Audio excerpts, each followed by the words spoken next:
Alright, hello everyone and welcome back to the channel. So in today's review, we are going to be taking a look at the 50 TP Polish words. And I'm not going to try to pronounce that because, look at it.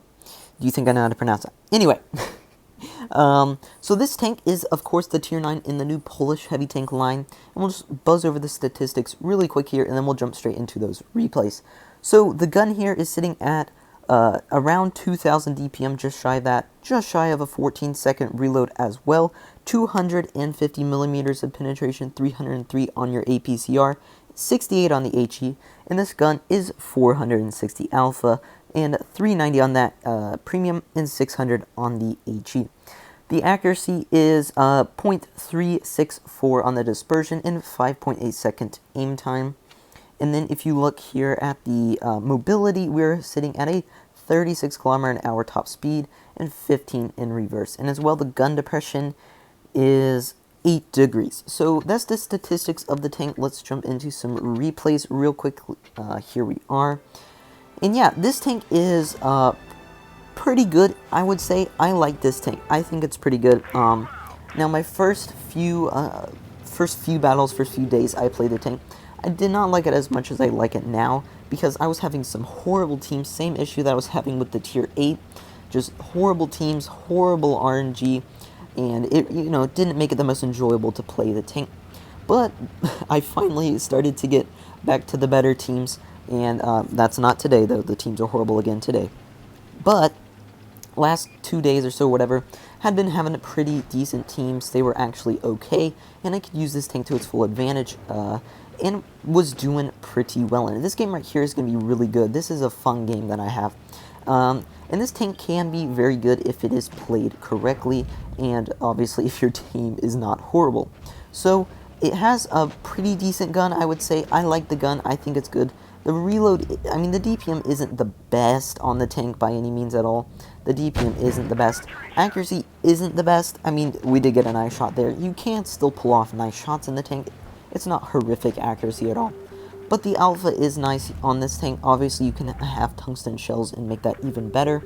The DPM and all that stuff isn't too bad, so it's nothing really to worry about. And I actually bounced that shot there. That's very unfortunate. Bouncing tier 8 light tanks, or not light tanks, medium tanks that barely have any armor, and a tier 9 heavy tank is never a fun thing to do. But yeah, this thing is pretty fun. Like I said, it's got a decent turret on the tank, pretty strong armor. Okay, front plate, it's okay. It's nothing special.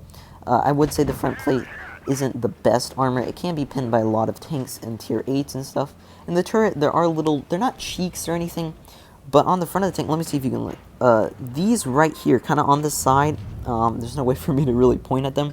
Those can be pinned by a lot of people, and that is very annoying when you do get pinned right there, because usually when you're side scraping, this little side thing kind of under the turret right there can be pinned, and that's very annoying when you're side scraping, because it kind of makes side scraping useless, which is annoying. But if people don't hit those, it can do good side scraping. It can do good face hugging. It doesn't always bounce when you're face hugging, but it can. So basically, don't rely on the armor, but expect to get some bounces. You probably will still be getting a few bounces out there because you do have decent armor. Nothing insane though, like that bounce right there. Also, don't overbait. I'm sure if any of you were watching the live stream, I overbaited on a Jag Tiger, and you can pin like the inside of the track wheel kind of. And yeah, I kind of got wrecked right by that. But yeah, this tank, as you can see, we're doing real well here. Face hug, I mean, we're up against tier 8 Object 25TU, and we can just pin straight through that hatch right there and take out a very strong tier 8 premium tank. And we are now up to 2600 damage, and we have 1600 bounce damage as well. Have not lost any HP yet, which is very nice this late into the game. And there's still a lot of HP left on the enemy team, so this was when I was starting to realize, like, hey, I could have a real nice game right here if I play this correctly. So we're going to hope that's what I'm going to do. Spoiler, I do. But yeah. So we're going to go for another one of these cheek shots, and we do pin it. We pin the cheek shot. Normally I don't pin those, and the shell like flies over his head or something like that. But we do manage to pin it this time, giving us another shot of damage. And we are going to go for a shot here on that 53 TP. Pop the adrenaline for it. Probably didn't have to, but I did. And we do take one in return, but it's not much of a mind at all because we are still at 1700 HP.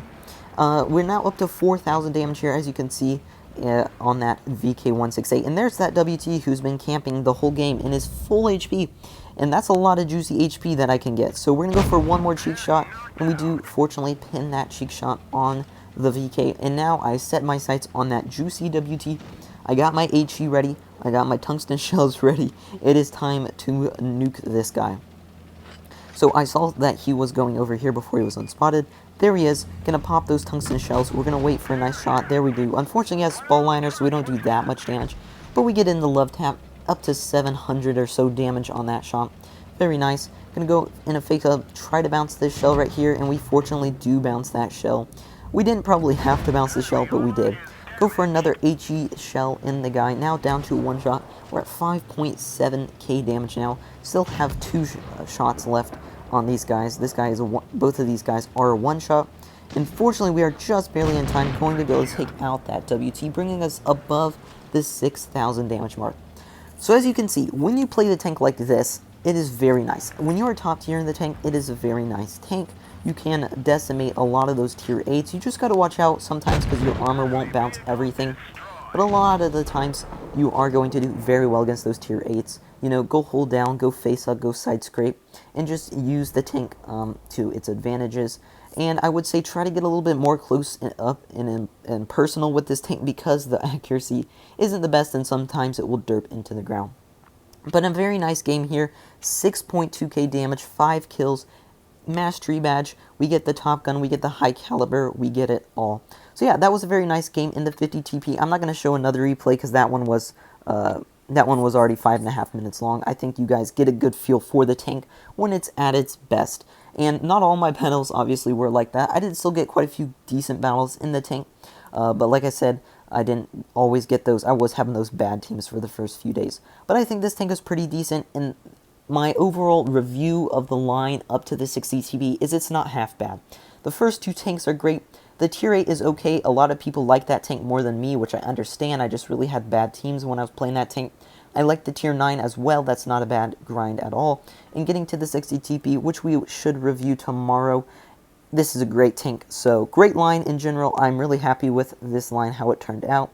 Hope you guys enjoyed the review, and I'll see you in the next one. Bye.